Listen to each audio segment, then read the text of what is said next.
So solar plexus emotional authority basically means that you don't have clarity in the moment.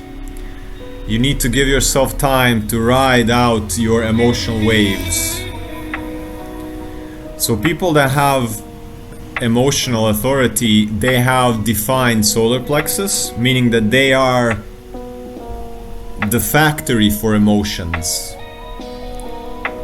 They produce emotions, totally opposite. Like you and your husband, you are totally opposite. All of the emotions you feel, Kim, are gonna be from someone else, and all of the emotions he feels are gonna be his own, and he's gonna give it to everyone. And because he is the factory for emotions, he can't rely on them to be his guiding anything, because they are gonna be here, whatever it is. If he is in a turbulent environment, he might be calm as fuck because it's not dependent on the environment. He just produces them. So his emotions will not be connected to anything external. If he's very happy, it doesn't have to do with any of you or with anything. It's just him. If he's very sad, it's just him.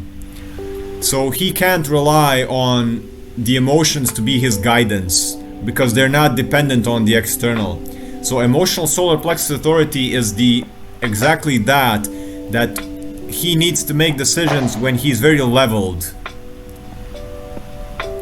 So I'll give you a metaphor.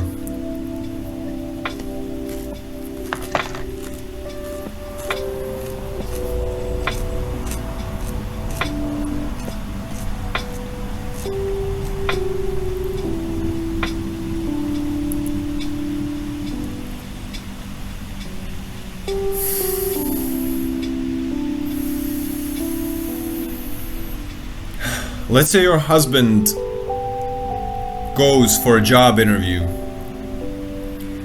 and he is at a high in his emotional wave at the time of the interview. So, like I said, it doesn't have to do with anything.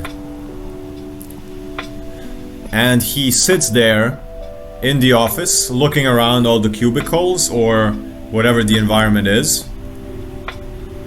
And people are they're recruiting him. They're like, do you want to work here? He needs to make the decision. So it's a job interview that somebody's trying to get him to work. So somebody's offering him something.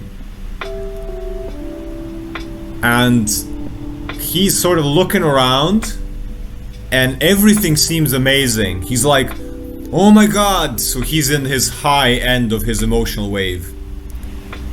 And everyone's wave is different. Everyone's wave is different. And the time span of the wave is different for everyone else. So he's sort of looking around and he's like, oh my god, look at all the pretty cubicles and there's free coffee and the guy like, look at the lights and there's music and that person seems amazing and yeah, I'm gonna take this fucking job. Yeah, I'm gonna come back on Monday. I'm signing everything. And then he comes back on Monday when the emotional wave is different. He's maybe either leveled, like totally neutral, or low, so the opposite. And he says like, fuck, I did not even notice the mold. I didn't even notice whatever it is. And then he's like, why did I choose this? And then it can be the opposite way around. It can be like, he can be on the low and he can be sad for his own reason, for his emotional solar plexus reason. And he can be like, oh, but I don't know, like everything seems so gray and dull and I'm gonna be bored here. And he's like, why? And then 2 days later, when he rejects the job, when he's normal and looking at normal, not normal, when he's neutral, he looks around and he's like, fuck, I did not even, I was just sad.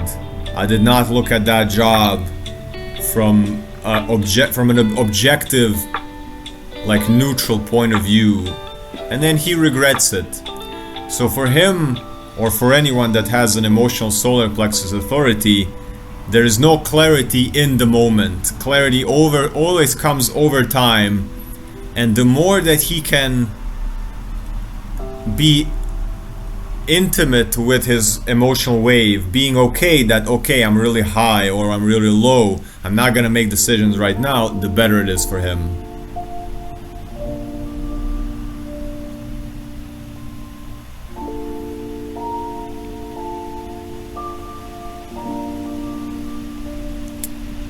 Yes, think on it when you're ready to let's talk about it. Yeah.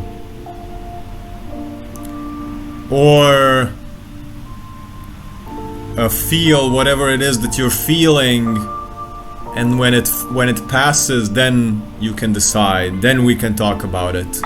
Because sometimes when he's in his feelings, intense highs and lows, maybe he can't even think. So just riding out the wave. Movement always helps with emotions. Shaking, like shaking the body to get rid of the electromagnetic energy. So stuff like that, really releasing control of putting the unconscious in the front seat, subconscious a little bit in the front seat.